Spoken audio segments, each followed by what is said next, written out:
Everyone, तो कैसे हैं आप लोग। आशा है कि आप सब ठीक होंगे। आज का हमारा टॉपिक है relation between EMF and equilibrium constant. उससे पहले अगर आप चैनल पर नए हैं तो चैनल को लाइक कीजिए, शेयर कीजिए और सब्सक्राइब कीजिए। तो चलिए शुरू करते हैं। देखो, हमने अपने पिछले लेक्चर में पढ़ लिया था कि ईएमएफ क्या होता है, इलेक्ट्रोमोटिव फोर्स को हम कब मेजर करते हैं, ये सारी बातें हमने डिस्कस कर ली थी। तो अगर आपने वो लेक्चर नहीं देखा है तो लिंक आपको डिस्क्रिप्शन में मिल जाएगा, वहां से आप देख सकते हैं। तो देखिए, हमने यहाँ पे क्या निकालनी है, हमने निकालनी है रिलेशन, और किन किन के बीच में, ईएमएफ के बीच में और इक्विलिब्रियम कांस्टेंट के बीच में। ठीक है, तो देखो सबसे पहले हम इस वर्ड को समझ लेते हैं कि इक्विलिब्रियम कांस्टेंट होता क्या है।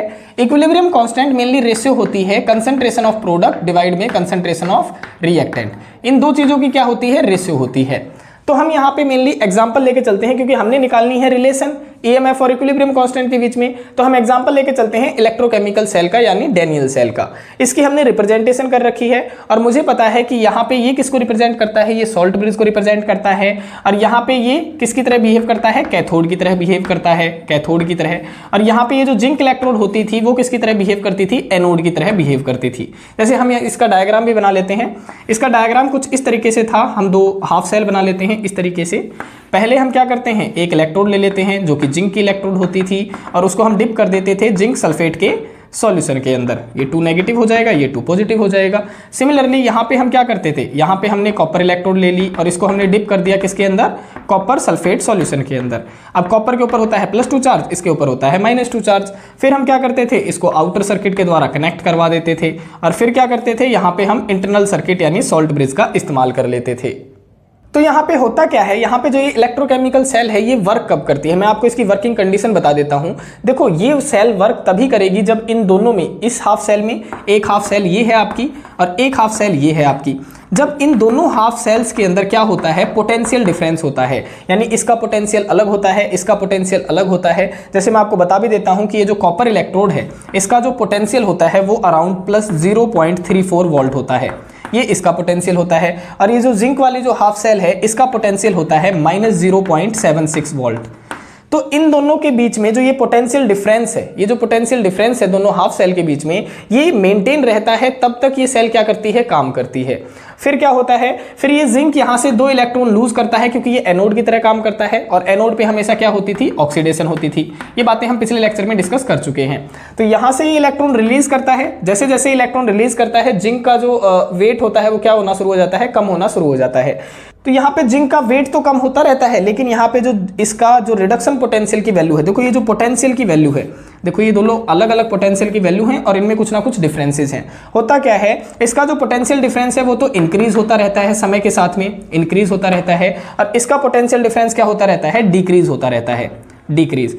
लेकिन ये इंक्रीज होगा, ये डिक्रीज होगा, तब तक तो इनमें क्या रहेगा, पोटेंशियल डिफरेंस रहेगा, और तब तक पोटेंशियल डिफरेंस रहेगा तब तक सेल काम करती रहेगी। लेकिन एक समय तो ऐसा भी आएगा ना कि ये इंक्रीज हो रहा है और ये डिक्रीज हो रहा है, एक समय पे तो लेवल सेम भी होगा। तो जब ये लेवल सेम हो जाता है उस समय सेल काम करना बंद कर देती है, और उस समय इनका जो सेल पोटेंशियल होता है, ई ऑफ सेल होता है, वो 0 के बराबर आ जाता है। वो किसके बराबर आ जाता है, 0 के बराबर। यानी अब इन दोनों के बीच में क्या हो चुका है, इक्विलिब्रियम सेटअप हो चुका है। अब इस केस में हम क्या निकालते हैं, इस केस में इनकी रिलेशन निकलेगी ईएमएफ के बीच में और इक्विलिब्रियम कांस्टेंट के बीच में। तो ये जो मैंने बातें बताई हैं कि सेल काम तब करती है जब इन दोनों के बीच में क्या होता है, पोटेंशियल डिफरेंस होता है। ये पोटेंशियल डिफरेंस जब तक मतलब क्या रहता है, मेंटेन रहता है, तब तक क्या करती रहती है, सेल वर्क करती रहती है। और जैसे ही इनका पोटेंशियल डिफरेंस क्या आ जाता है, सेम आ जाता है, उस लेवल पे सेल काम करना हमारी बंद कर देती है। और उस समय क्या आ जाता है, जो सेल पोटेंशियल होता है वो 0 आता है, और इन दोनों के बीच में क्या हो जाता है, इक्विलिब्रियम सेटअप हो जाता है। और जब ये इक्विलिब्रियम सेटअप होता है उसी समय हमने इनकी रिलेशन बतानी होती है ईएमएफ और इक्विलिब्रियम कांस्टेंट के ऊपर। तो इन सारी चीजों को लिखते कैसे हैं वो मैं यहाँ पे एक बार बता देता हूं। तो देखो, हमने लिखना कैसे होता है, देखो हमने यहाँ पे लिख दिया है कि द इलेक्ट्रोकेमिकल सेल वर्क्स, कि इलेक्ट्रोकेमिकल सेल कब काम करती है, till there is difference in electrode potential of 2 half cell. कब काम करती है, जब दोनों हाफ सेल के बीच में इलेक्ट्रोड पोटेंशियल का डिफरेंस रहता है, तभी वो सेल क्या रहती हैं, काम करती हैं। इन बिगिनिंग, शुरुआत में reduction potential of cathode is higher. शुरुआत में जो रिडक्शन पोटेंशियल, इसका जो रिडक्शन पोटेंशियल होता है वो क्या होता है, हायर होता है। देखो पॉजिटिव में दिख रहा है, हायर दिख रहा है ना। फर्दर क्या है, देखो व्हाइल दैट ऑफ एनोड, लेकिन एनोड का क्या होता है, इज लोअर। देखो यहाँ पे एनोड का लोअर दिखाई दे रहा है आपको, नेगेटिव में दिखा रहा है रिडक्शन पोटेंशियल। फर्दर क्या कह रहा है, हेंस सेल वर्क्स, इसीलिए सेल क्या करती है, काम करती है, यानी ई सेल जो वैल्यू है, जो सेल पोटेंशियल की वैल्यू है, वो जीरो नहीं होती है। फिर कह रहा है विद पासेज ऑफ टाइम, जैसे ही टाइम गुजरता जाता है, रिडक्शन पोटेंशियल ऑफ कैथोड घटता जाता है एंड एनोड का क्या होता है, बढ़ता जाता है, and hence both will become equal. और एक समय ऐसा आ जाता है जब दोनों का जो रिडक्शन पोटेंशियल होता है उनकी वैल्यू क्या हो जाती है, सेम हो जाती है, तब सेल काम करना आपका क्या कर देता है, बंद कर देता है, यानी डेड हो जाता है। तो यहाँ पे ई सेल की वैल्यू की क्या आ जाती है, जीरो आ जाती है। अब नेक्स्ट हम इसका रिलेशन देख लेते हैं। देखो अब हम यहाँ पे रिलेशन कैसे निकालेंगे, हम यहाँ पे यूज करेंगे नर्नेस्ट इक्वेशन। तो हम लिख सकते हैं using Nernst equation, using Nernst equation. और नर्नेस्ट इक्वेशन क्या थी आपकी, उसका फॉर्मूला था E cell is equal to E not cell minus 0.0591 upon में n log of concentration of product. अब देखो डैनियल सेल के लिए लिख रहे हैं तो कंसंट्रेशन ऑफ प्रोडक्ट की लिखेंगे, और मैंने बताया था कि सॉलिड की कंसंट्रेशन हम नहीं लिखते हैं। तो ये वाले जो एलिमेंट है ये क्या है, सॉलिड में है, लेकिन ये वाले किस फॉर्म में होते हैं, एक्वियस फॉर्म में होते हैं, तो हम केवल एक्वियस फॉर्म की लिखते हैं। फिर आएगा कंसंट्रेशन ऑफ प्रोडक्ट डिवाइड में कंसंट्रेशन ऑफ रिएक्टेंट, ये हो जाएगा कंसंट्रेशन ऑफ प्रोडक्ट डिवाइड में कंसंट्रेशन ऑफ रिएक्टेंट। और यहां पे मैंने बताया था कि जो लेफ्ट हैंड साइड होते हैं वो तो प्रोडक्ट की तरह बिहेव करते हैं, और जो राइट हैंड साइड होते हैं वो रिएक्टेंट की तरह बिहेव करते हैं। तो यहां पे लेफ्ट हैंड साइड क्या है, जिंक 2 पॉजिटिव है, तो प्रोडक्ट की जगह पे आप लिख सकते हैं जिंक 2 पॉजिटिव, ये हमने लिख दिया। और यहां पे रिएक्टेंट साइड आप क्या लिखेंगे, कॉपर 2 पॉजिटिव लिख देंगे, तो यहां पे लिख दो कॉपर 2 पॉजिटिव, ये हमने लिख दिया। और देखो यहाँ पे ये क्या है, कंसंट्रेशन ऑफ प्रोडक्ट डिवाइड में कंसंट्रेशन ऑफ रिएक्टेंट, यानी ये किसके बराबर हो जाएगा, ये बराबर हो जाएगा आपका इक्विलिब्रियम कांस्टेंट के बराबर, इक्विलिब्रियम कांस्टेंट के बराबर। यही तो हमने बताया था कि इक्विलिब्रियम कांस्टेंट यानी जब सेल एक काम करना बंद कर देती है तो इक्विलिब्रियम उन दोनों के बीच में सेटअप हो जाता है। तो ये जो कंसंट्रेशन ऑफ प्रोडक्ट होता है और डिवाइड में रिएक्टेंट होता है वो बराबर हो जाएगा इक्विलिब्रियम कांस्टेंट के। और जब इक्विलिब्रियम पे आ जाती है तो हमें ये भी पता है कि ई ऑफ सेल की वैल्यू क्या हो जाती है, जीरो हो जाती है। यही चीजें तो यहाँ पे बताई थी कि सेल काम करना बंद कर देती है तो सेल पोटेंशियल की वैल्यू जीरो हो जाती है। तो जो वैल्यूज हमने यहाँ पे बताई हैं वो वैल्यूज यहाँ पे पुट कर देंगे, तो यहाँ पे पुट कर दो। देखो यहाँ पे तो ये जीरो हो गया, is equal to E not cell is minus 0.0591 upon में n और log ऑफ k, ये तो हो गया। अब क्या करते हैं, देखो ये जो नेगेटिव वाली टर्म है उसको इधर ले आते हैं ताकि पॉजिटिव की बन जाएगी, बाकी एज इट इज लिख देते हैं। तो क्या बन जाएगा, E not cell is equal to 0.0591 upon में n log ऑफ k, ये हो गया। और अगर आपको या तो ये निकल गई, एक फॉर्मूला तो आपको ये बन चुका है।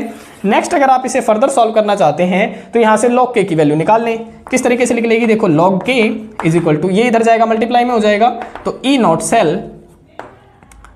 सेल मल्टीप्लाई में n और डिवाइड में क्या आ जाएगा 0.0591। तो ये आ गई आपकी रिलेशन किन किन के बीच में, इक्विलिब्रियम कांस्टेंट के बीच में और ईएमएफ ऑफ द सेल, ये क्या है, ईएमएफ है भाई। तो इस तरीके से आपने ये क्वेश्चन क्या करना था, डिराइव करना था, और इस तरीके से आपने ये थ्योरी लिखनी थी। अब हम नेक्स्ट टॉपिक करते हैं। देखो टॉपिक का नाम है हमारा relation between standard Gibbs free energy chain, जिसको हम रिप्रेजेंट करते हैं डेल जी नॉट के द्वारा, और इक्विलिब्रियम कांस्टेंट जिसे हम रिप्रेजेंट कर रहे हैं के द्वारा। इनके बीच में हमने रिलेशन निकालनी है। तो सबसे पहले आपको ये पता होना चाहिए कि जो गिब्स फ्री एनर्जी होती है वो होती क्या है। देखो गिब्स फ्री एनर्जी मेनली वो एनर्जी होती है जिसका इस्तेमाल किया जाता है किसी भी सिस्टम के द्वारा कितना काम करवाया जा रहा है।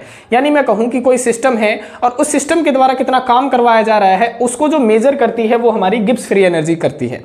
यानी मैं कहूं कि गिब्स फ्री एनर्जी क्या है, तो आप कहेंगे work done by the system, work done by the system, कि सिस्टम के द्वारा टोटल कितना वर्क डन किया जा रहा है वो आपका क्या हो जाएगी, वो आपकी गिब्स फ्री एनर्जी हो जाएगी। और यहां से आपको एक और बात पता होनी चाहिए कि जो डेल जी यानी जो गिब्स फ्री एनर्जी होती है या जो चेंज होता है गिब्स फ्री एनर्जी चेंज, वो 3 कैटेगरी में डिवाइडेड है। अगर मैं कहूं इसकी वैल्यू क्या है, नेगेटिव आती है, इसकी वैल्यू क्या आती है, नेगेटिव। तो जो काम चल रहा है वो स्पॉन्टेनियस चलेगा, यानी अपने आप चलता रहेगा, हमें किसी एक्सटर्नल सोर्स की जरूरत नहीं है। यानी अगर नेगेटिव में वैल्यू है तो आप समझ जाना कि रिएक्शन कैसी है भाई, रिएक्शन जो चल रही है वो स्पॉन्टेनियस रिएक्शन है। और अगर गिब्स फ्री एनर्जी की वैल्यू कैसी है, पॉजिटिव में आ जाती है, तो रिएक्शन कैसी है, नॉन स्पॉन्टेनियस है, यानी उसे बाहर से एक्सटर्नल एनर्जी देनी पड़ रही है। तो हम यहाँ पे लिखते हैं कि रिएक्शन क्या हो जाएगी, नॉन स्पॉन्टेनियस रिएक्शन हो जाएगी आपकी। और थर्ड में क्या कहता है कि अगर डेल जी की वैल्यू क्या आ जाती है, जीरो आ जाती है, यानी गिब्स फ्री एनर्जी की वैल्यू जीरो आ जाती है, तो रिएक्शन काम करना बंद कर चुकी है, यानी सेल काम करना बंद कर चुका है। तो आप यहाँ पे लिख सकते हैं cell is not working, cell is not working.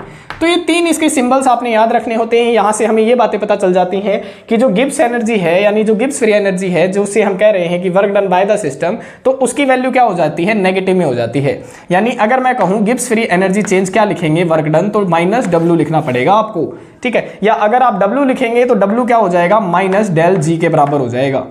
ये वैल्यूज आपने याद रखनी है, ठीक है। अब हम करते हैं relation between standard Gibbs free energy change और इक्विलिब्रियम कांस्टेंट, कि इनके बीच में रिलेशन कैसे निकलेगा।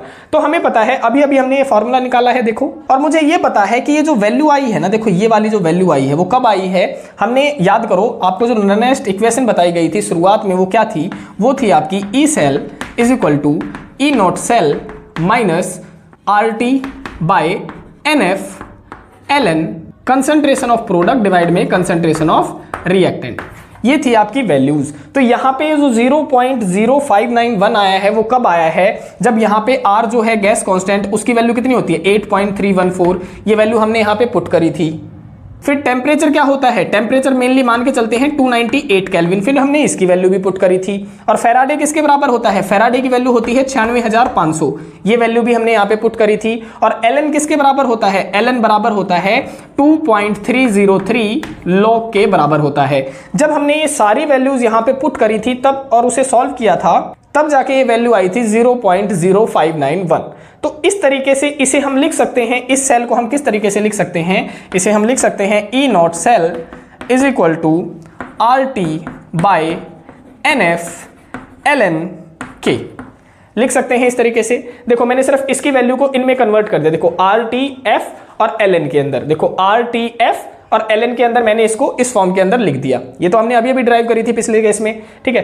फर्दर क्या हो जाएगा, ये जो NF है अगर इसकी तरफ चले जाएंगे तो मल्टीप्लाई में हो जाएंगे, तो कर दो, देखो NF ई नॉट सेल हो जाएगा, और यहाँ पे क्या बचा है RT ln K बचा है। और ये क्या होता है, देखो हमने पढ़ा था इलेक्ट्रिकल वर्क डन का टॉपिक, अगर आपने वो लेक्चर नहीं देखा है तो वो भी आपको डिस्क्रिप्शन में लिंक मिल जाएगा। तो ये जो वैल्यू होती है ये किसके बराबर होती है, ये बराबर होती है वर्क डन के, W के बराबर होती है, is equal to RT ln K हो जाएगा, ठीक है। और W मैंने अभी अभी बताया किसके बराबर होता है, -del-G के बराबर होता है, तो ये हो जाएगा -del-G यानी Gibbs free energy change. Standard condition पे है भाई, ये चीजें किस कंडीशन पे चल रही हैं, स्टैंडर्ड कंडीशन पे, ठीक है। तो ये स्टैंडर्ड कंडीशन हो गया, यहाँ पे क्या हो गया RT ln K, और ये माइनस अगर मैं उस साइड लेके जाऊं तो ये उस साइड चला जाएगा, यानी del-G नॉट यानी गिब्स फ्री एनर्जी चेंज हो गया -RT ln K। ये आपकी रिलेशन आ चुकी है गिब्स फ्री एनर्जी के बीच में और इक्विलिब्रियम कांस्टेंट के बीच में। यहां से आप इस रिलेशन को फर्दर भी सॉल्व कर सकते हैं। देखो हमें पता है ln की वैल्यू किसके बराबर थी, 2.303 लॉग के बराबर थी, तो आप यहां पे लिख भी सकते हैं। देखो आप इस रिलेशन को एक अलग तरीके से भी लिख सकते हैं कि del-G नॉट किसके बराबर हो जाएगा, -2.303 RT log ऑफ K, इसके बराबर भी ये हो सकता है। सिर्फ हमने नेचुरल लॉगरिथम को, जो ये नेचुरल लॉगरिथम था, इसकी वैल्यू उठ के पुट कर दी हमने यहाँ पे।